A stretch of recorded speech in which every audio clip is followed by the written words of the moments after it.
Kamusta second time around with Carlo? Did he tell you? Ang bigat ng story niya dito. Na-foresee mo na parang may chemistry pala talaga kayo. Pero hindi mo naman masyado masakit.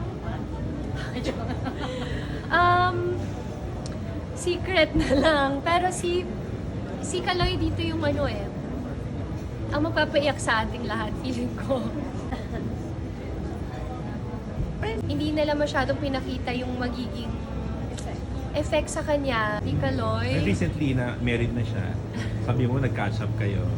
So ano yung mga napag-usapan niyo? Anong sabi niya sa'yo? Kung tinanong mo na how's married life, ganyan. Ano ba sabi niya?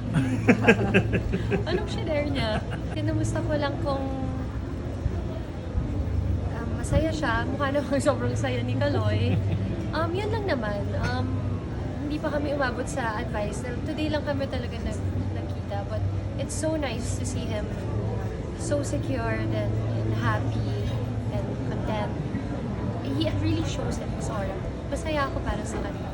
Ito din naman, kita-kita na Oh, masaya. thank you. Yun naman yun. Yun lang. Wala ko masyado pa makwento sa'yo eh.